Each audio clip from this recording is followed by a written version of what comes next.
En el día de hoy estaremos con Patricia hablando de cómo sobrevivir a unos padres tóxicos. Muy buenos días a todos, aquí estamos una semana más para hablar de salud mental y hoy estamos de nuevo con nuestra amiga Patricia, que es psicóloga sanitaria enfocada en población adulta, que trabaja desde las terapias contextuales y es una pieza fundamental del equipo de psicología online avanzada. Hola, buenos días, Jota, ¿cómo estás?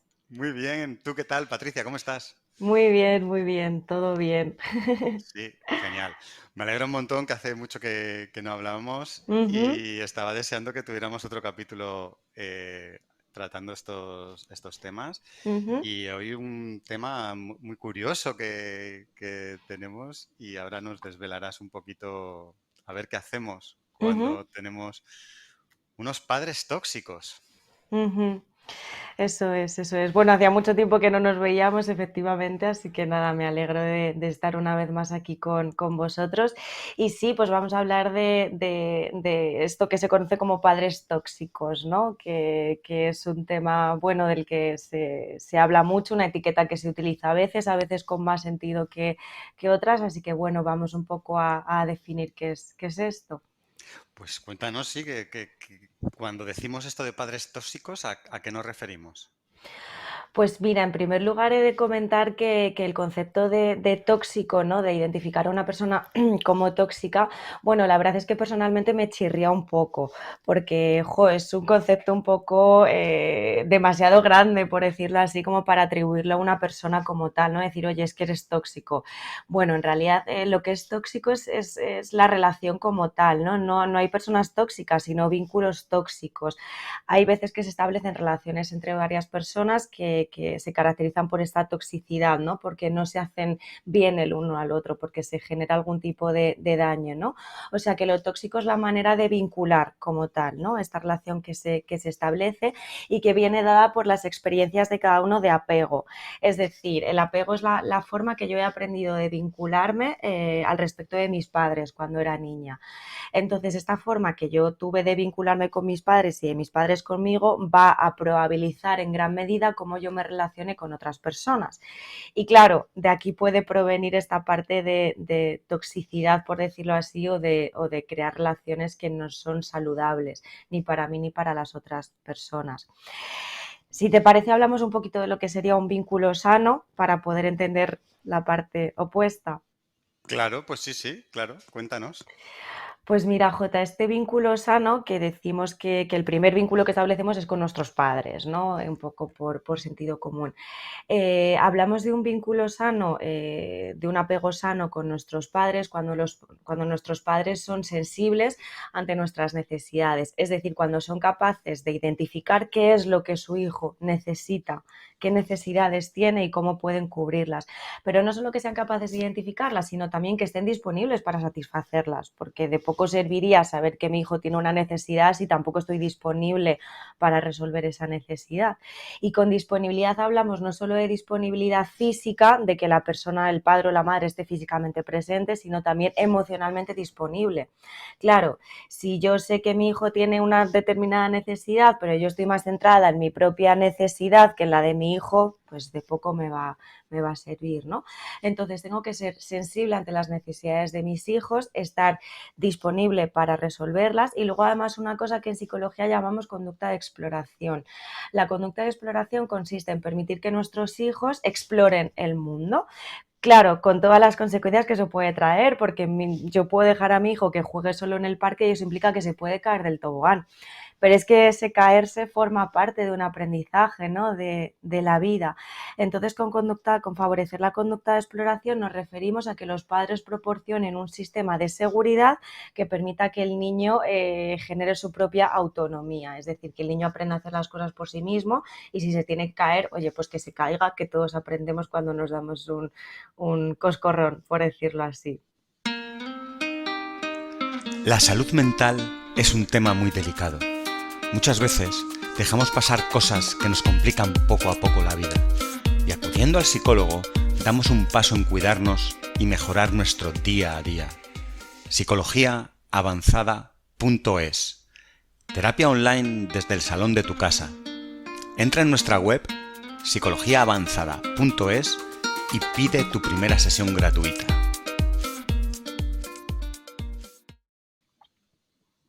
Me parece interesante, o sea, que hay que tener, por un lado, la capacidad de estar disponible para estar atento, ¿no?, al hijo, pero además darle la libertad de que pueda conocer el mundo, ¿no? Claro, claro, eso es, eso es. Y al final, nuestro hijo solo va a explorar el mundo si se encuentra en un ambiente seguro, ¿no? Si nosotros le transmitimos la idea de que, oye, de que puede explorar aunque se caiga, aunque se haga daño, aunque a veces sufra, aunque se ponga triste, pero que eso forma parte de la experiencia humana. Entonces, es fundamental esto de la idea de seguridad, de transmitirla a nuestros hijos.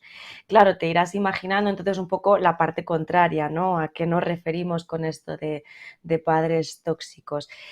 En primer lugar, son padres que están volcados en sus propias necesidades. Es decir, este primer punto de la sensibilidad a las emociones de nuestro hijo, diríamos que no lo cumplen.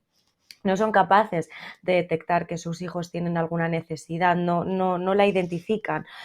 O eso, o no están disponibles para resolverlas. ¿Por qué? Pues porque a lo mejor no estén, como decimos, físicamente presentes, o directamente porque están tan volcados en sus propias necesidades que no pueden atender a las necesidades de sus hijos, no son una prioridad para ellos, ¿no? Son capaces de generar ese vínculo de empatía, de ponerme en el lugar de lo que creo que mi hijo puede estar sintiendo o puede estar necesitando.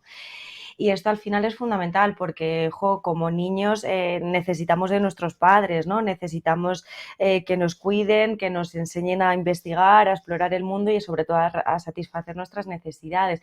Entonces, si este primer punto ya los padres no lo están cumpliendo, ya empezamos mal, por decirlo de alguna manera. Además, suelen ser padres que vuelcan sus propios miedos, que transmiten la idea de que el mundo no es un lugar seguro. Y fíjate que decimos que esto es fundamental para la conducta de exploración, para que yo me vea capaz de explorar lo que hay en el mundo, tengo que sentirme segura, si no, no me voy a querer mover de mi sitio. Pues bien, si mis padres no me transmiten esto, sino que al revés no fomentan mi autonomía, castigan cuando yo me intento alejar de ellos.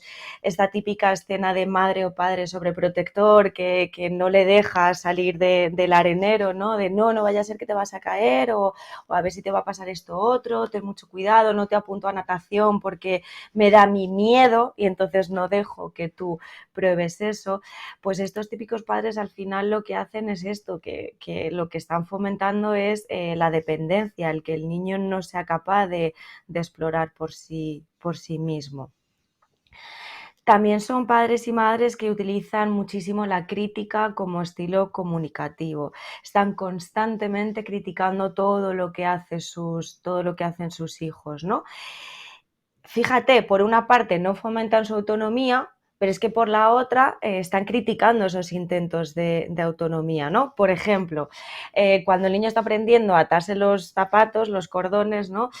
Son estos padres que se frustran ante esos intentos, entonces no dejan que el niño pruebe y dicen, ay, déjame, que ya te lo hago yo, si es que, madre mía, si es que no sabes hacer nada, porque es que, madre mía, no vas a ser capaz de ser nada en la vida, fíjate, no me estás dejando que aprenda y además me lo estás haciendo tú criticándome por ello, ¿no? No sé si te puedes ir haciendo un poco una idea Sí, sí, de... sí. Lo peor no es eso, lo peor es que me viene gente a la cabeza.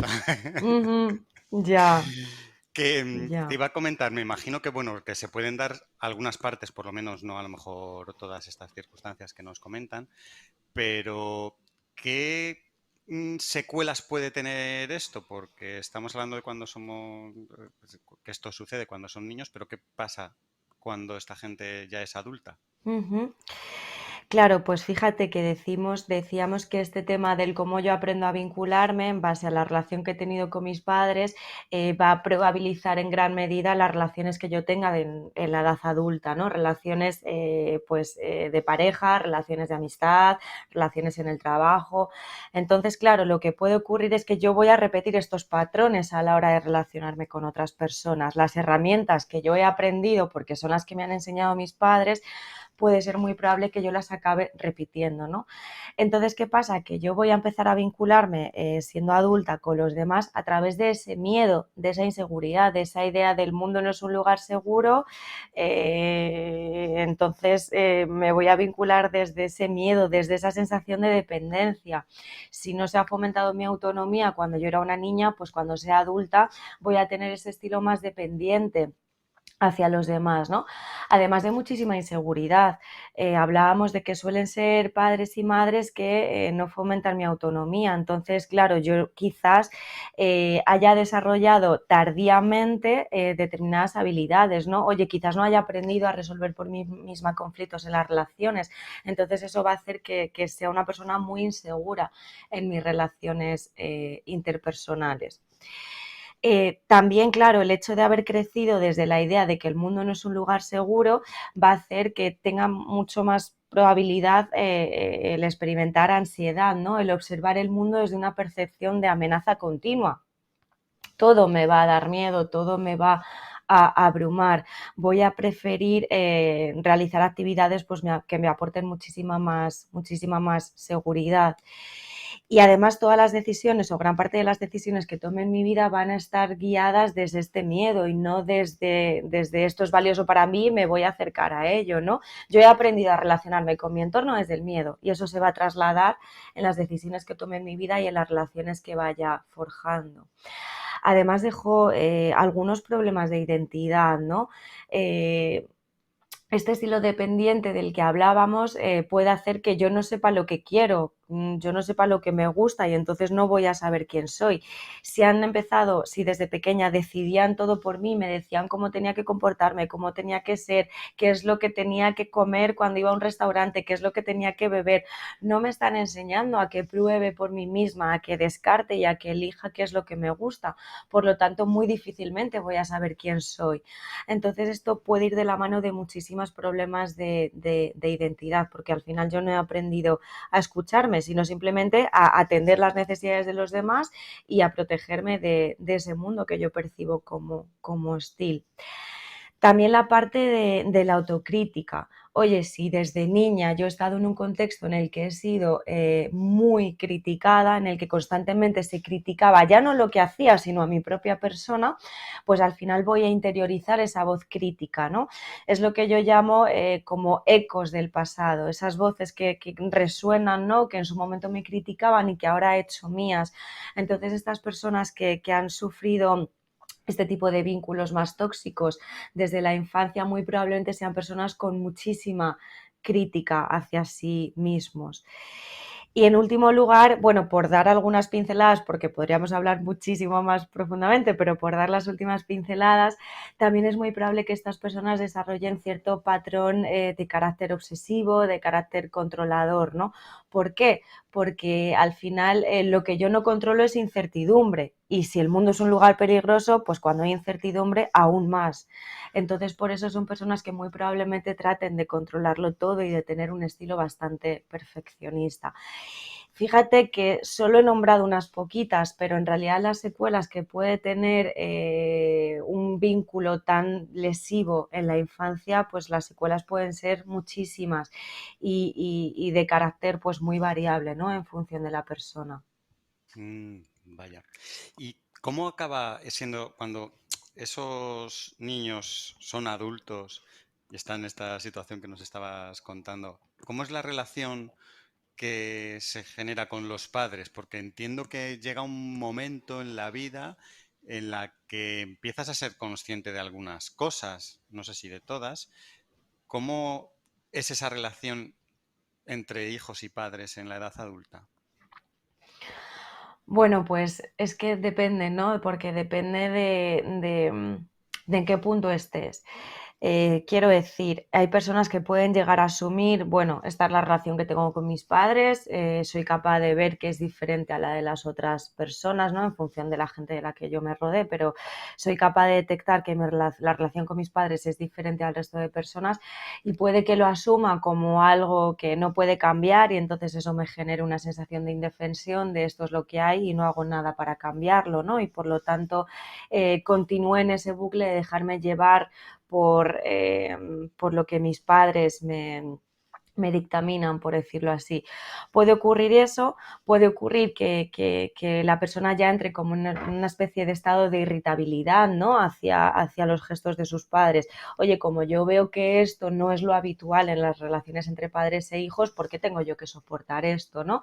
Y eso genere, pues al final, el que yo vaya descargando una tensión acumulada de muchos años hacia mis padres y que se generen conflictos, discusiones, etcétera. O puede ocurrir, que es lo que me gustaría un poco promover desde aquí, ¿no? El poder elegir qué tipo de relación quiero tener con mis padres. A nivel social, a nivel más normativo, parece que se nos impone que, oye, es que como son mis padres, tengo que tener relación con ellos y además tengo que dejarme llevar por sus consejos, tengo que pedirles ayuda, tengo que... Y oye, no tiene por qué ser así, ¿vale? Son mis padres y los lazos que me unen son de sangre, pero eso no tiene por qué determinar la relación que yo quiera tener con ellos, ¿no? Entonces es fundamental que las personas que se puedan sentir identificadas con este estilo de relación sean capaces de elegir qué relación quiero tener con mis padres y de librarse un poco de esta culpa que es muy probable que aparezca.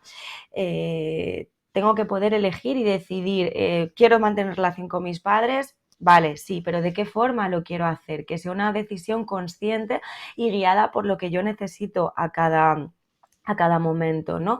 No tiene por qué ser blanco o negro, o tengo relación y es una relación en la que hablamos todos los días o no hay relación, sino que hay grises, entonces vamos a valorar todos esos grises en función de lo que nos haga sentir bien y no tanto en función de cómo deberían de ser las cosas. Es decir, en primer lugar, diseñar esa relación que cada uno quiera tener con sus padres. Claro. Eh, Entiendo que bueno, que es una situación complicada porque al final son tus padres y que hay una situación ahí de, como dices, ¿no? De irritabilidad. Eh, Ujú, ¿Cómo puede afrontar esa persona que ha sufrido todo esto en la edad adulta? ujú. Mm, mm, Todo ese daño que se ha generado de una manera, además, inconsciente. Y el padre, entiendo que en muchas ocasiones lo que ha querido es protegerle y entendiendo que lo quiere hacer bien, pero ha Ujú, conseguido generar un daño. ¿Cómo puede afrontar ese daño que se le ha generado? ujú. Bueno, pues como comentábamos en primer lugar, el diseñando la relación que yo quiero tener con mis Mm, padres. Eso es fundamental porque eso va a ser lo que guíe las demás decisiones o las decisiones diarias que yo vaya tomando en torno al contacto que quiero tener con ellos, ¿no? Entonces, una vez yo tengo claro qué relación quiero tener con ellos, el que yo pueda marcar mis límites, ¿no? De una forma asertiva, de una forma directa, que yo empiece a dar importancia a mis necesidades, a lo que yo quiero, a lo que no, yo necesito, a lo que yo deseo, etcétera, ¿no? Y también permitiendo que salgan todas las emociones que quizás han estado reprimidas durante mucho tiempo, ¿no? Quizás yo haya aprendido a inhibir el enfado, a no mostrarlo delante de mis padres por miedo a las represalias, por miedo a no sentirme comprendida, etcétera, ¿no? Entonces, oye, quizás ya sea momento de sacar todo eso a relucir, ¿no?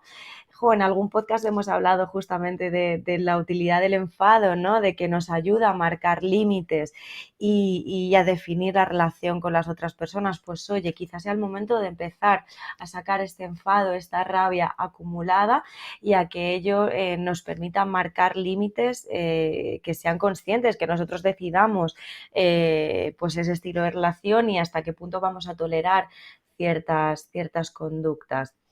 Y al igual que hablamos del enfado, también de la tristeza, por ejemplo. La tristeza también es una emoción necesaria, ¿no? Entonces tenemos derecho a sentirnos tristes, porque al final lo que nos ha tocado vivir no es lo que nos tendría que tocar, por decirlo así. Entonces, oye, vamos a permitirnos también estar tristes y poder compartir esta tristeza con las personas con las que deseemos, ¿no? También el ser personas asertivas, ¿no? Y con personas asertivas me refiero a ser flexibles. ¿Por qué? porque habrá veces que con nuestros padres surjan pequeños conflictos que no nos compense continuar, ¿no? Cosas que sean tolerables, que digamos, bueno, la verdad es que mira, me compensa estar 10 minutos aguantando esto y no montar un conflicto porque quizás no sea algo que se me vaya la vida en ello, ¿no? Por decirlo así. Sin embargo, habrá otras veces que sí que tengamos que marcar unos límites de una forma pues incluso más agresiva, no más firme, y que tengamos derecho a hacerlo para hacer que nuestras necesidades sean escuchadas. Al final, la asertividad es un poco esta flexibilidad que me permite adaptarme a la situación en función de mis objetivos y en función de lo que me vaya a generar un menor impacto emocional. Y en último lugar, algo también que me parece fundamental es ser conscientes de que no vamos a cambiar a nuestros padres, de que nuestros padres van a ser así. Y como tú comentabas, Jota, es cierto que en muchos casos, en la mayoría de los casos, nuestros padres han sido así porque no tenían otras herramientas para ser padres de una manera diferente, porque lo han hecho lo mejor que podían o que sabían, ¿no? Y en la mayoría de los casos, en realidad, son intentos de proteger a los hijos, ¿no? Entonces, nuestros padres no van a cambiar, no saben hacerlo de otra forma y probablemente ni siquiera sean conscientes de los efectos que su estilo educativo han tenido en nosotros, ¿no? Entonces, no vamos a poder cambiarles, pero lo que sí que podemos hacer es amortiguar el impacto que esa relación puede tener en nosotros. Empezar a vincularnos con ellos de una forma diferente, marcando límites, permitiéndonos expresar nuestras necesidades, etcétera. Es decir, pues no cambio la situación, pero sí el daño potencial que me puede generar. Y un pequeñísimo apunte, decíamos que es cierto que la mayoría de los padres lo hacen lo mejor que pueden y que saben, pero sí que es cierto que luego hay algunos rasgos de carácter más narcisista, que bueno, sí que son personas, sí que son casos especialmente delicados y son relaciones especialmente tóxicas, que en este caso, bueno, ya es complicado hablar de la intención que puede haber detrás de estos padres o no, pero bueno, estos casos sí que merecen un cuidado especial porque son casos que pueden dejar bastantes secuelas bastante importantes en las personas. Claro, no estamos entrando en casos ya extremos, ¿no? Que es lo que comentas, sino en algo más habitual. Ujú. Nos has dado muchos consejos y muchos línea, ¿no? De por dónde deben ir los hijos que han pasado por esto. Eh, si ahora mismo nos está escuchando algún padre, que imagino que puede estar pensando en lo que ha hecho a lo largo de su vida y puede Ujú, decir, oye, yo lo he hecho lo mejor posible, pero igual lo he hecho mal, ¿no? O ujú. lo está haciendo mal. ¿Qué se le puede decir? ¿Puede, si está todavía a tiempo porque sus hijos sean pequeños, hacer algún cambio? O si son ya adultos, poder pensar en algún cambio para que las relaciones mejoren, para que la educación que genera es mejor? ¿O tú crees que es un caso perdido, que los padres creen que lo están haciendo así bien y que aunque escuchen esto, van a decir yo lo estoy haciendo como tengo que hacerlo? Ujú. No, bueno, yo creo que hay de todo, ¿no? Y que habrá personas que puedan ser conscientes o puedan tener más capacidad reflexiva, ¿no? De cuestionarse cómo lo están haciendo y habrá otros pues que sean un poquito más rígidos o que tengan mayor dificultad para esto. Entonces, pues en primer lugar decir, oye, que no existen los padres perfectos, que muy probablemente todos y todas los padres y las madres del mundo tengan dudas en muchos momentos acerca de cómo lo estén haciendo. Y creo que eso de hecho es un factor de protección, es un factor bastante positivo, ¿no? Cuando yo me autoobservo y me cuestiono cómo lo estoy haciendo, soy capaz de generar cambios, ¿no? Es decir, la autocrítica en su medida justa es algo positivo porque me permite cambiar y me permite mejorar, ¿no? Pero transmitir un poco esta idea de que los padres perfectos no existen, no podemos alcanzar ese estándar porque no existe. Ahora que nos damos cuenta que estamos repitiendo algunos patrones, que nos damos cuenta que quizás estamos utilizando este estilo más crítico, en fin, algunas de las cositas que hemos ido nombrando, ¿no? Bueno, pues en el primer lugar yo recomendaría quizás el que se cuestionen de dónde puede venir esto, ¿no? De qué manera, qué relación tuvieron o tienen ellos con sus propios padres, ¿no? Si están repitiendo algún patrón, si están repitiendo un estilo que vieron en sus propios padres. A veces esto es bastante difícil de observar, entonces siempre es recomendable pues ir a terapia, ¿no? Para hacer un ejercicio de análisis de la historia de vida de cada uno, ¿no? Pero bueno, si pueden un poco observar esta parte, el si están repitiendo estos patrones, que es probable que sea así, ¿no? Y luego irse observando en su día a día, ¿no? El darse cuenta de, oye, las decisiones que tomo con respecto a mi hijo están más basadas en su propia autonomía o en mis propios miedos, ¿no? ¿Qué cosas no estoy permitiendo que mi hijo haga por mi propio miedo? Y observar este estilo sobre todo crítico, ¿no? Este estilo basado en lo hago yo por ti, pero además te critico, ¿no? Estoy sobreprotegiendo a mi hijo, estoy fomentando su autonomía, etcétera. Pero ya te comento que, bueno, que siempre es recomendable ir a terapia, además que esta parte de los estilos educativos es algo que se puede trabajar perfectamente en terapia, que podemos trabajar con muchas pautas, conociendo también la propia historia del padre o la madre, o sea que bueno, que es algo que se puede trabajar y que animaría a las personas a que hiciesen así. Genial. Oye, a mí me ha parecido súper interesante. No sé si quieres añadir algo antes de terminar. Mm, Bueno, quizás a nivel de la perspectiva de la persona, el cómo afrontar este daño que ya se ha hecho muy brevemente, ¿no? El que la persona pueda reelaborar la historia, pueda construir un relato objetivo de lo que le ha ocurrido, ¿no? Oye, las cosas no han sido como deberían haber sido con mis padres, esto es lo que ha ocurrido y ahora, ¿qué puedo hacer con esto, ¿no? Como decíamos, voy a identificar mis propios patrones, la manera que tengo de relacionarme con los demás. Al final, cuando yo hago algo consciente es cuando puedo cambiarlo, ¿no? Cuando yo me observo, identifico cómo me comporto, pues puedo elegir actuar de una manera diferente. Y en último lugar, si es necesario, pues acudir a terapia, como siempre. Genial, Patricia. A mí me ha encantado, me ha aportado un montón todos estos detallitos que nos has dado. Y yo creo que todos los padres e hijos deberían escuchar esto un poco, tanto para entender lo que ha podido pasar y siempre habrá algún detallito, alguna cosa que podamos aplicar. Pues muchas gracias, Patricia. Nos vemos pronto. Un placer, como siempre, Jota. Cuídate. Tú Un también, abrazo un a saludo. todos. Chao, chao. La salud mental es un tema muy delicado. Muchas veces dejamos pasar cosas que nos complican poco a poco la vida. Y acudiendo al psicólogo, damos un paso en cuidarnos y mejorar nuestro día a día. Psicologiaavanzada.es. Terapia online desde el salón de tu casa. Entra en nuestra web psicologiaavanzada.es y pide tu primera sesión gratuita.